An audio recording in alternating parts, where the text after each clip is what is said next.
Well, hello everybody. My name is Paul and welcome to Master the NEC's podcast where we talk about the National Electrical Code. On today's episode, we're going to do something a little different. We're going to talk about how to properly protect conductors. Now, I'm sure you're thinking, look, I've been doing electrical work for many years and I don't need to learn about protecting conductors and I already know how to size overcurrent protective devices. And I don't need some Yahoo out in Texas telling me how to size conductors. Well, I did a little study here recently, and I asked a question to some well-respected people that I know, as well as some normal, everyday electricians and some inspectors, and nobody seems to come up with the right answers, or their answers are all over the place. And again, if there was a correct way to do it and everybody was getting it right, then you would think that they'd come up with the right answer. And if somebody was doing it right and the others were doing it wrong, then you would think the consistent answer would come up. And ironically enough, I can't say of dozens of people that I've talked to that any 2-3 people have come up with the right thing. And you would think it'd be fairly simple when you follow the principles that are established in the National Electrical Code for sizing conductors. And today we're going to really focus on it doesn't really matter whether it's a branch, circuit, or feeder. What we talk about today is going to apply the same way. But we're going to talk about a specific load, and I wrote an article on this that was on our message board on masterthenec.com. And so I encourage you to go there and read that article. And so we're going to kind of talk about that article today a little bit because, an effort is to teach people to properly size their devices and realize there are other aspects of the National Electrical Code that sometimes get forgotten. And so sometimes we want to analyze that and look at it and say, well, why did we forget those things? So that's what we're going to do on today's episode. So hopefully you have a code book handy. If you're listening to this podcast while you're riding down the road, hey, you can play it back later. Or you can listen along and kind of steer you through it a little bit and kind of give you some information. I'm going to jump around in the code book. I decided not to do a video on this one yet because I got to put together a PowerPoint presentation in order to be able to do a video. So we'll do that to help you help people understand a little bit, because I think that I find one of the most difficult things within the National Electrical Code sometimes is what would seem to be some of the most basic calculations. And especially when it comes to conductor sizing and things like that. We're so used to saying, hey, it's a continuous load, let's do it at 125%. Then it's for a breaker. The breaker's got to be protected from the load. If it's not 100% rated, then it's usually going to be protected at 80% of its value. That's something in UL. And the manufacturers have to be aware of, unless it's a 100% rated breaker. So you have to do these different adjustments and corrections that have to take place. So I figured I would talk about it today and kind of give you a scenario. You can write these values down and do the calculations yourself. But we're going to kind of go with some set values here in order to be able to, do this example. All right, so let me set the stage for what we're doing. We need to size a conductor and an overcurrent device and now you're going to wonder why I come up with this value, but ignore that and just realize this is what we're working with. We're going to deal with 309 amps of continuous load. So already you know that this is a continuous load. Okay, so as we talk about the different code sections and how we apply this, there's certain things that we want to talk about that are fixed for our example. Okay, so the first thing, again, is it's 309 amps, and that is to be considered a continuous load in this example. The circuit breaker that it will be terminated to is going to have a terminal rating of 75 degrees C. Okay, so keep this the kind of things that are given. We're going to use copper conductors. So again, copper or aluminum, but we're going to go with copper conductors in this application. That's our choice.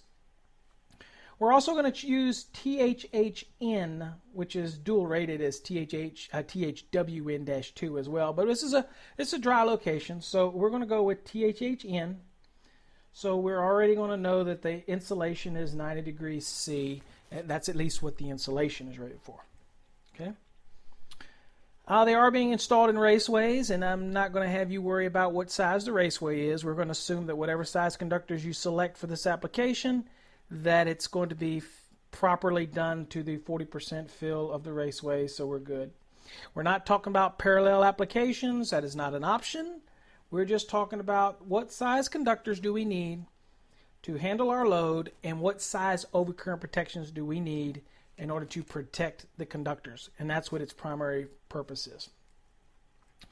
We're also going to assume here that the ambient temperature to where these conductors are inside the raceway is going to be 105 degrees Fahrenheit. Okay, so that's a given. We're going to give you that value and tell you that it's 105 degrees Fahrenheit in the condition of where these conductors are located for this example. So we've given you the ambient, we've given you the percentage of fill, which you don't have to worry about because we're just going to assume the raceway is the right size anyway, even no matter what conductors you choose. THHN 90 degrees C is your conductor of choice. So if you're out there, you're an electrical designer, you're somebody who's an engineer, and you're trying to look at this, this is everyday real world stuff. You always have to start by calculating a load. So Article 220 is going to give you the foundation to calculate the loads, and now you have to, in specific loads, now you're going to have to calculate the size of the conductors for these applications. So that's what we're trying to do here in this lesson today. So I gave you 309 amps of continuous load, 75 degrees C terminals, consider copper conductors, THHN is going to be used, 105 degrees Fahrenheit.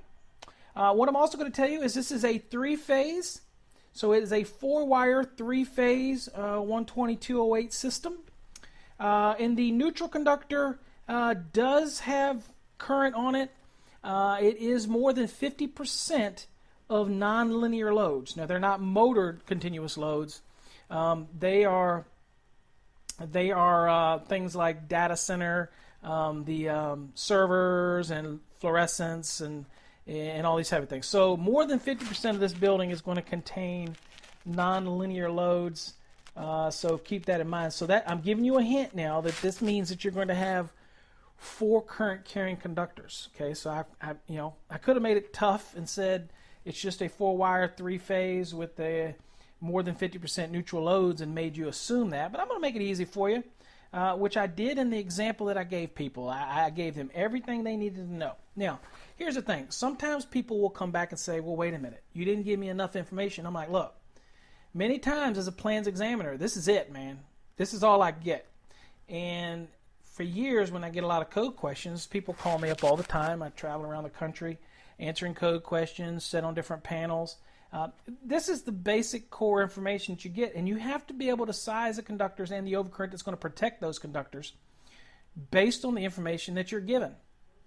So always keep that in mind, when you're doing it. So here we've got some. So what we're going to do is when somebody tells me that, I'm going to come up with some basic things here. Okay, so I know, first of all, I already know this is a continuous load.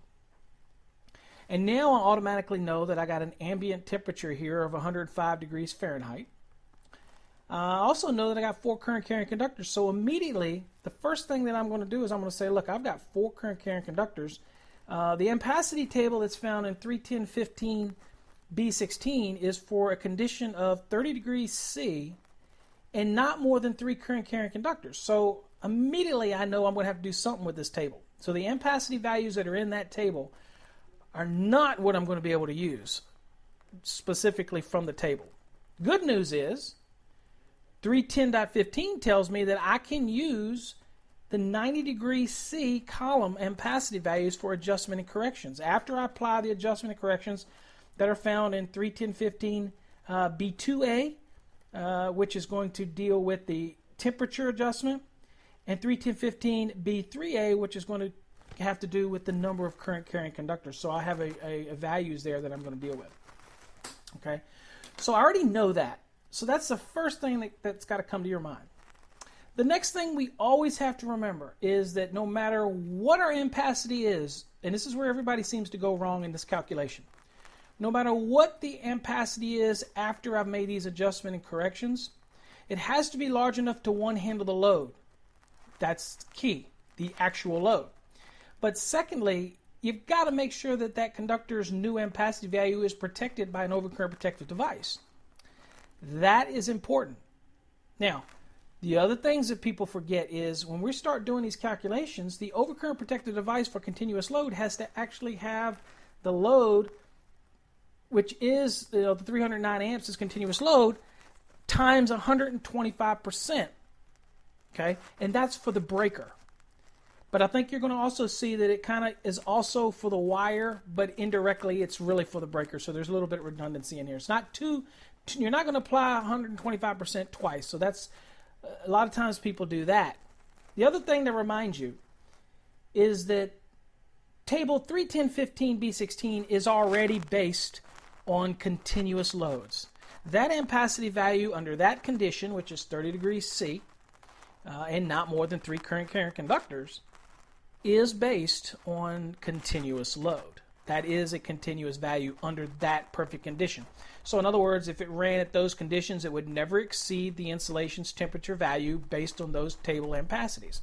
That isn't a perfect world, although me and you both know, just like our example here, we're dealing with a location that's got more than 3.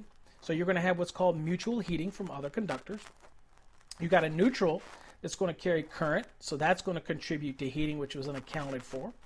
And you've got this elevated ambient temperature, which is 105 degrees Fahrenheit. All right, so I've kind of given you a mix of terminal ratings at 75 C, and then I've given you the Fahrenheit. That was done intentionally to kind of make you have to go to the tables, right? So that's what we're going to do. Okay, so let's go on and do some little calculating. Now, the first thing we need to do is understand that we're dealing with what size conductor do we need to handle this load. So one thing that I tell people first, and you kind of do this in stages, is go to 110.14C and look and see what we've got here as far as the terminals. Now, in our case here, we have 110.14C and its temperature limitations. Now, obviously, you have an A and a B here. And the A is going to deal with the terminals that are 100 amps or less. Well, we already know that we're going to be more than 100 amps, so we can jump down to B. So it says termination provisions of equipment for circuits rated over 100 amperes or marked for conductors larger than 1 AWG shall be used only for only for the one of the following. All right, so number one, conductors rated 75 degrees C. Okay, so we just happen to know that's what our terminals are rated on our breaker. The next says conductors with a higher temperature rating, which is what we plan on doing because we obviously know we have some adjustment and corrections that are going to take place. And again, we're using THHN in a dry location, so we're allowed to use a 9 degrees C because that's what the rating on its insulation is. Remember, we can't choose from that, only for adjustment and corrections, but we got that option here. And it says, provided that the ampacity of each conductor does not exceed the 75 degrees C ampacity of the conductor size used. Okay, so whatever conductor size we use, we can use a 90 for adjustment and correction. It just still can't exceed the value that's in 75 degrees C. Okay, now it might be less than that value, and you'll see in a few minutes when we do the calculation that we at least have to make sure that the conductor has the ampacity in order to handle the load. It just can't exceed that value within C, 75 degrees C. Okay. So that's kind of the basis. So the first thing we know is that we're dealing with 75 degrees C column, first off, when we're trying to do for terminal limitations. The other thing to remind you is if you go all the way back up to 110.14C1 and you read that, and that's why we need to read it because this is real important. It says the determination of termination provisions of equipment shall be based on 110.14C1A, which we looked at, which is basically 60 degree column for 100 amps or less. And then it says or C1B, which is the 75 degree, which is the one we're using, which is for over 100 amperes. And it goes on to say, unless the equipment is listed, unless the equipment is listed and marked otherwise, conductor ampacities shall be determined, determining equipment terminations provisions shall be based on 310.15B16. So immediately we have to choose a conductor that's going to be sized adequate for the terminations for what we're dealing with. However, we don't even have a load yet. We don't know what we're dealing with yet. I mean, we don't know what our calculations are going to be yet. But we have to remember that it has to be, at least has to have a foundation within the 75-degree column, okay, based on the conductor we're dealing with. So we went to 110.14 C1B in order to form our foundation. So we know we're in the 75-degree column. We know that the conductors that we're going to deal with for at least 309 amps are going to be rather large, somewhere in the 500 kc mil or larger components, so we could start there. But that's where we're at. Okay, so we have that foundation. So we know we got to protect it terminals. The next thing we're going to do is, in our case, we're going to just use branch circuit because it doesn't matter whether or not it's a branch or feeder for this application right here, because the same rules are going to apply. So we're going to go to branch circuits, and what we're going to do is go to 210.19. And I'll give you all a second that are following along to go to 210.19. Now, 210.19 says branch circuit rating, and it says conductors minimum ampacity and size. Now, what we're dealing with is A, which is branch circuits not more than 600 volts. Okay, so this is going to be our normal 120, 240, all those type of things that we're dealing with. 120, even 208, or whatever, if they're a branch circuit. Now, granted, it's not going to matter because even under 215.2, you still have the same provisions here. So we're just happen to be using the branch circuit application. So don't let that get you drawn into anything. All right, so now go to 210.19, and then you're going to go to A1, and I'm going to read it for you. And this is your foundation for how you start with sizing a conductor, based on that stuff that we just had. Oh, and also do this. If you'd like to pause and go on and try to calculate everything that I gave you out yourself, then you can come back and correct and check your work later, and maybe you got it right. I will say that 3 and 10 got it right. If you had a ratio, 3 and 10 might have got it right. That's if I had tested a lot more people. But of the dozens of people I tested, it was even lower than that. Okay, but I would say traditionally, if I were to do a poll around the country, I would think 3 and 10 people might get this right and not miss a step in here. Okay, let's go on. All right, so we're at 210.19A1 if you're following along. The code says, and I should remind you that we're in the 2014 National Electrical Code. I don't think that changed any as far as the code references, but just as a reminder. All right, it says A1, it says general branch circuit conductors shall have an ampacity, okay, not less than the maximum load to be served. Okay, so at the end of the day, it's still got to have an ampacity, and we're going to see what we got to do here in a second as far as a minimum size, but at the end of the day, it has to have an ampacity not less than the maximum load to be served. So it kind of helps to kind of know that load, right? You have to know what you're going to connect to it, okay? All right, then it goes on to say, conductors shall be sized to carry not less than the larger of 210.19A1A or B. So we got that little or in there. So you have two options here. But it can't be less than the larger of the two of these calculations. Okay, so what's the first calculation? The first one says where a branch circuit supplies continuous loads or any combination of continuous and non-continuous loads, the minimum branch circuit conductor size shall have allowable ampacity not less than the non-continuous load, which would be 100% of whatever that non-continuous load that you calculated based on 220.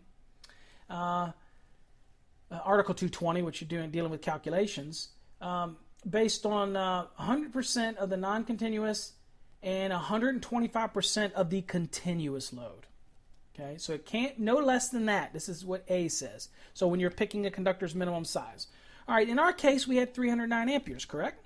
So since I told you that was a continuous load, then I do 309 times 1.25. That's going to give us 386.25. So now I have to have a conductor that is at least that level of amps. That's the first one. Now we'll see which one's the larger of the two, but that's the first one.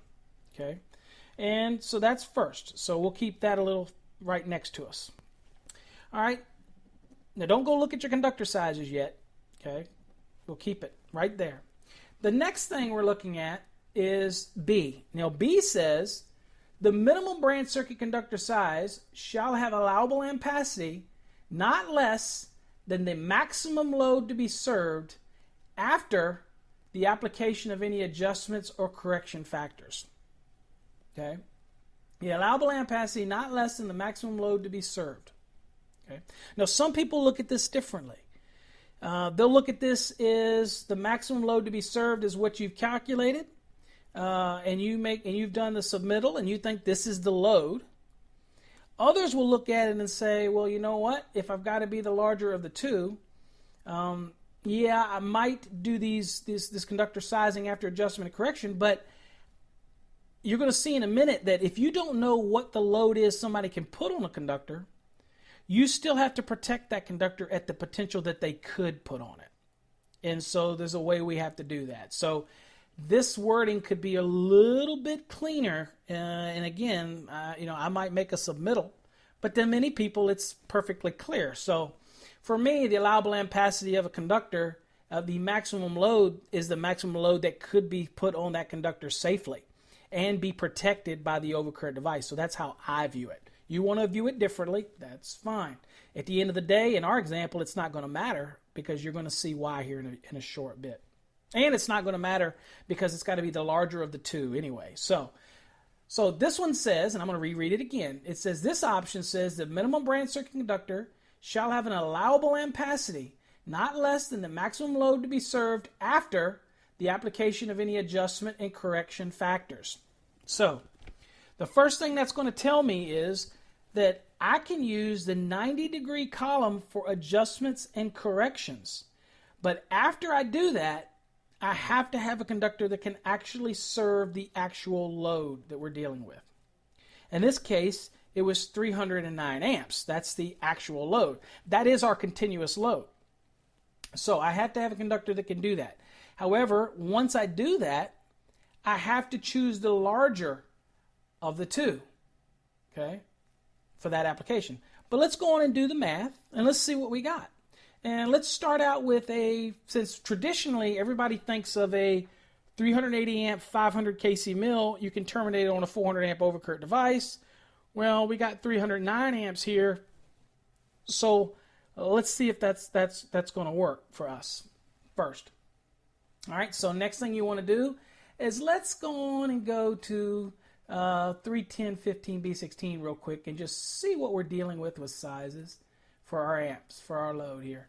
Because it's got 386.25, so it can't be any less than that, right? So let's see where we're at here. Okay, so I'm going to go along here and go to it. You can follow along. And it appears to me that we're limited to the 75-degree column for that application in the top one because that's what we got to do at least to protect the terminals, and that also correlates with the 110.14c. So under the 75-degree column, we can't use the 90 until we do adjustment and correction. So here we're not doing any adjustment and correction, we're just picking a conductor. So it looks to me that based on this, I could actually handle the 386 is going to require a 600 kc mill. All right, so I'm going to write that down for the A option, which is 386.25, and it can't be any less than that. And that's what the size for that one would be. All right, so we just wrote it down, 600 kc mill, and some engineers might say at that point, all right, we're done. Because they're traditionally, many engineers have allowed a 500 kc mill at 380 amps, and you go to the next size up. They've done that traditionally. But you have to be careful. That's in a perfect world application. Okay. All right. So let's start with that one. All right. Next, So next thing we do, we have to look at our adjustments and corrections factors here that we're dealing with. So next thing we want to do is we know that we said that it was 4 current carrying conductors. So the next thing we want to go to is table 31015B3A, and you'll notice that there, and it's just 2 pages back or so from where you were at table 31015B16. And it says from 4 to 6 current carrying conductors, and we know that we have 4. It says I have to do a percentage of 80%. That's my adjustment factor. So a 0.80 is my adjustment factor. Now, we also know that it was 105 degrees C. Now, the normal table, like we said, 31015B16, was rated based on 30 degrees C. That's what that value is. But now we know it's different. So, we need to remember the thing says A or B. We have to do the math to find out and take the largest of the two.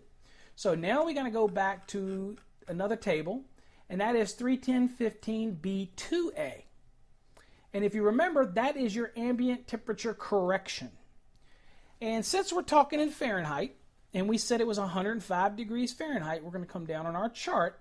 And since our insulation is 90 degrees C, we get to use the actual temperature rated value here, or this actual correction factor from the 90 degrees C column, because that's the temperature rating of the conductor itself. All right, if you go down to 105 through 113 degrees, you'll see that it's 0.87. So we're going to write that down, 0.87. Now that is our correction factor. Okay, so what we do know that is under the normal table of ampacity, under that condition, 30 degrees C or 86 degrees Fahrenheit, what we have is a condition where we don't have more than 3 current carrying conductors. We have a good table. We know our values. There's been testing on it, and we know. However, when we place a conductor in a different temperature than what's shown here, we're lucky enough to use the 90 degree, and that allows us to do that under 310.15. It says we can do that for the adjustment and corrections. And then hopefully after that, we still have a conductor that can actually handle the load itself. Okay? So that's the key. So let's go on and do that now. So now we know some values here. So let's go back to 310.15B16 and let's take our ampacity at the 90 degree. So we need to have it, so we chose a 600, and we know that we got to do some adjustment and corrections. So let's go on, and if we were to choose 500 and start from it, then we already would know that we'd have to still choose a 600 because we have to take the larger of the two. So we might as well go to the 600 because that's going to be the minimum size either way, right? We couldn't choose because it says it had to be the larger of the two. So we couldn't start at the 500 because obviously that's not as large as the 600. You see what I'm saying? So let's go on and do the 6 and do the math and see if that works. All right. So in this case, we have a 600 kc mil, which is good for 475 amps. Sorry about those bells. And it's 475 amps. And we're going to do that times 0.80, which is our adjustment factor. And we're going to do that times 0.87, which is our correction factor. Remember, the 0.80 is for the number of current carrying conductors, which are 4. And the 0.87 is a value based on the ambient temperature that we had to make a correction for that. Okay? All right, so let's do the math here and see what our new ampacity is when you put it in this unique condition of use. And that's a word that's not used a lot. People, it's when you take something and putting it in a condition of use, you have to make some adjustments for it because the ampacity, when you elevate the heat, the conductors with load on it's already given off heat. Now you got mutual heating. Now you're placing it in an environment that's not the same as 31015B16, which was only 3 conductors. So now I got 4 conductors providing heat. Plus I've elevated the temperature. So now what I have to do is reduce the ampacity so that the load gets put on it doesn't rapidly rise me up to violate the rating of the insulation. So that's why all these adjustments take place. You have to do something. You either have to cool the environment or you have to lower the ampacity. I mean, that's the only way you can do it to keep it from getting to that volatile point where it could potentially damage the insulation, right? Again, at the end of the day, that's what we're trying to do with these overcurrent protected devices. We're trying to protect the wire that's in the walls. We don't want it to burn up, burn houses down, okay? All right, let's do the math. So it's 475 times 0.80 times 0.87 equals 330.6 amps, okay?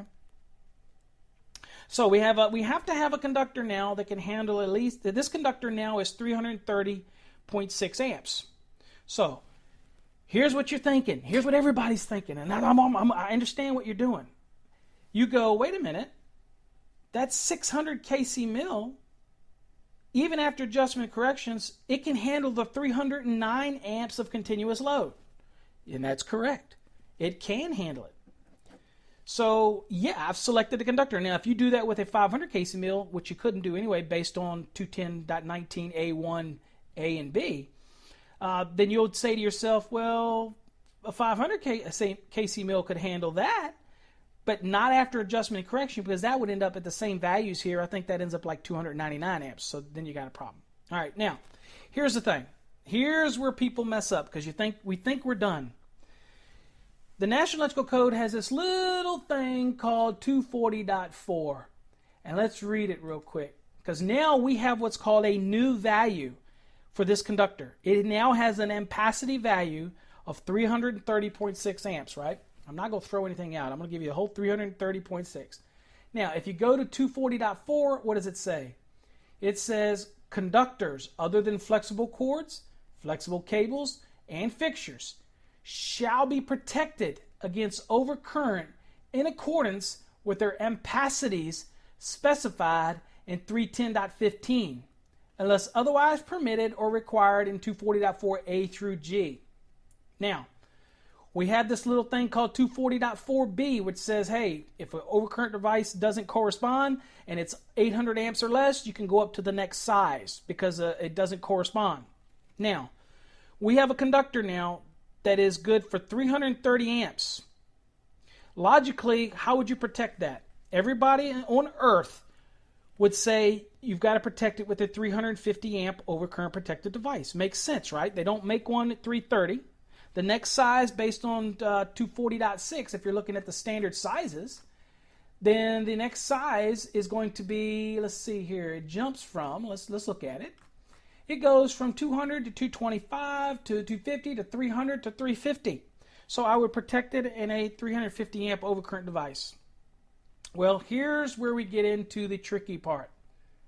Remember all that, because all that is true. Now, can you protect a 330 amp rated conductor after adjustment and corrections, which is in this case a 600 kc mil is the size, whether it's A or B, the minimum size? Can you protect it with a 350 amp overcurrent protected device? And the answer is obviously yes, you can. So many people out there will say, slam dunk, done, over, see, boom. That's the end of it. That's not the end of it. Okay, I don't want to blow the, I know you're all celebrating and high-fiving and all and saying, hey man, we solved that one. That was easy. What do you mean that was difficult, Paul? All right, well, I'm going to steer your attention now, and this is no different if you were looking in for feeders under 215.3. But I'm going to steer you to 210, since we're talking about brand circuits. I'm going to steer you to 210.20, and I'm going to move you to A, and we'll also talk about B as well. But we're going to we're going to work you to A. Now, what does A say?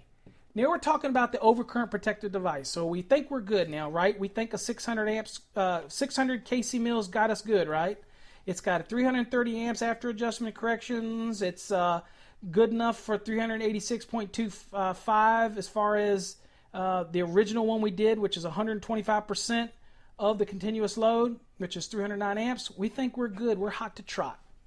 The little thing it says right here, it says continuous and non-continuous loads. It says where a branch circuit supplies continuous loads, now we're talking about the overcurrent device now, of any combination of continuous plus non-continuous loads, the rating of the overcurrent device, now here's the important part, shall not be less than the non-continuous load plus 125% of the continuous load. Now, good for us, we already did that back on 210.19A1A, and that was 386.25. That is, now, what does the code say? The overcurrent protected device cannot be less, can't be less than 125% of that 309 amps, which was a continuous load. Now, since an overcurrent device doesn't correspond, we have to go with the next size up because it can't be less. It can't be less. So it's got to be a 400 amp overcurrent device. Now I'm going to ask you this question. We're not talking about a motor. This was a continuous load that was a non-motor load. Can you protect a 330.6 amp load with a 400 amp overcurrent protected device? And the answer is no, because there's a 350. The code next size up allows you to go to the next size up. It doesn't allow you to skip a size. You can't jump over the 350. You have to put it on a 400 amp device. So what does that force you to do? It forces you to go up in size on your conductor. So you have to go up to a 700 kc mil if they make one. Okay, you might even have to go to 750. But the 600 is not going to work. Now, let's look at the 750, because we have to make sure that that's going to work now, right? And we're going to show you how we do this.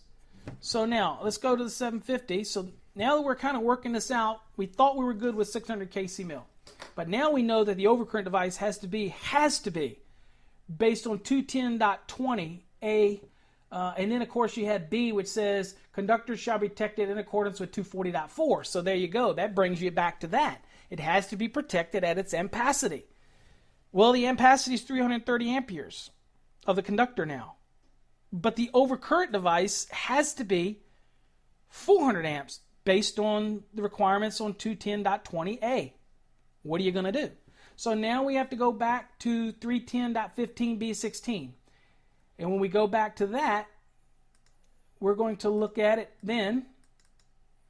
And that is going to tell us that we're going to start the same thing we did before.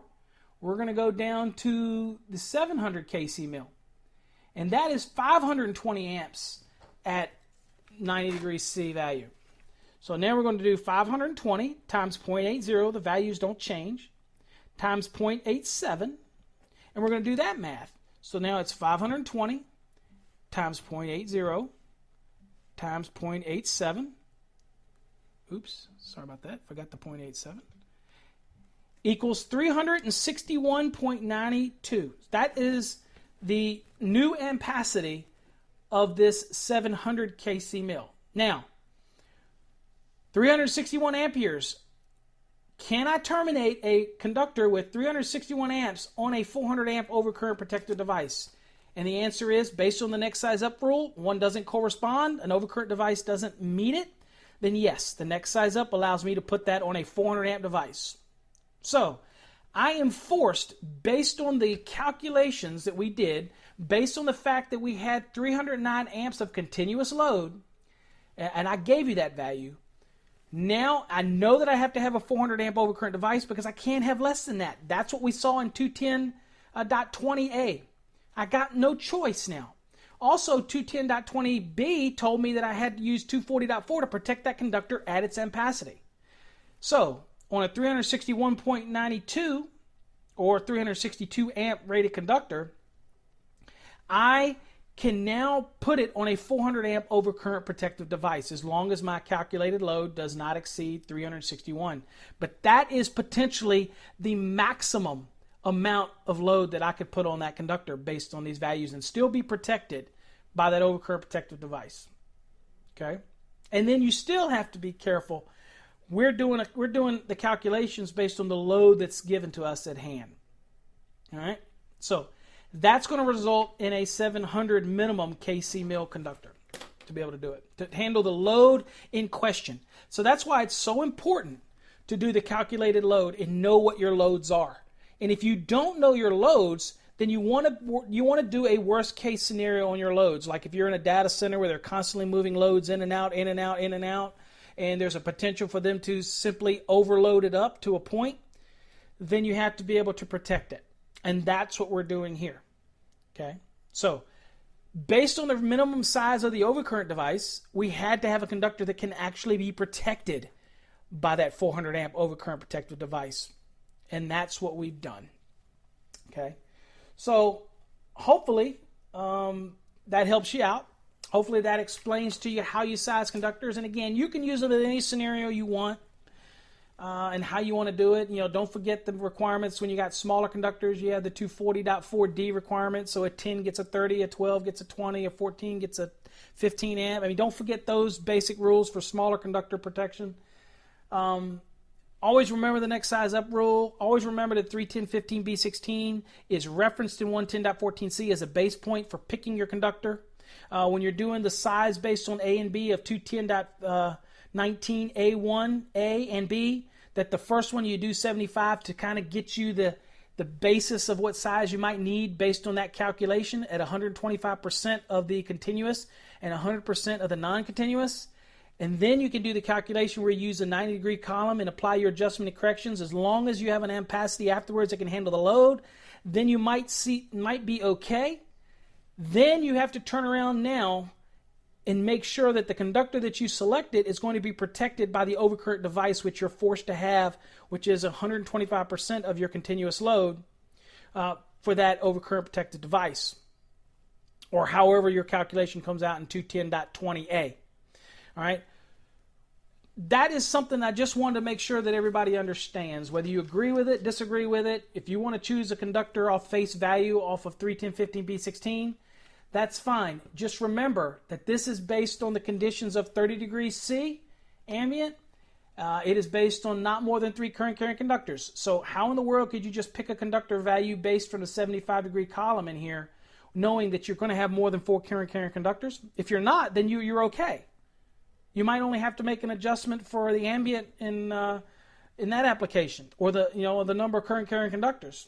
Okay, but then you're going to be over 3 for that application. So it gives you a starting point, but you remember, we're trying to protect the conductor's insulation. That's what we're trying to do, the rating of the conductors. Okay. All right, well, hopefully you got something out the lesson. And if you didn't, then I don't know where you've been today, because this is a pretty good lesson. Again, the variables that hopefully you came up with the same answer. I encourage you to visit our website. It's masterthenec.com. We have a message board. If you disagree with my calculations, you're crazy. But no, if you do, that's your prerogative. You're the one that's installing it. So hey, it's all good. But you can visit our message board, post your questions. I encourage you to get active. Because we answer questions for free and try to give you as much knowledge as we try to give you as we can. We do have a Twitter account. Follow us on Twitter. Search for us. It's at MasterTheNEC. I also have a lot of videos that I do for Encore Wire. So visit EncoreWire.com and then you go to the support tab and you'll see all the videos that I do on there. There's some neat videos about wiring cable you can go watch and things like that. And you can follow us on Facebook. Just search for us for the Master the NEC on Facebook. We do have links to Facebook and Twitter from our masterthenec.com, .net, or .org websites. So you can do that as well. And hopefully you enjoyed this little lesson. And I'm trying to slow down a little bit as I get older here. Sometimes I get so hyped up, I get just so ramped up in teaching that sometimes people say, slow down, Paul, take a breath. And sometimes I can't help it. So anyway, I do this for everybody. This is my way of giving back to industry that's been so good to me. I am so blessed to be in this industry, to have so many friends in this industry, so many leaders that I look up to for years.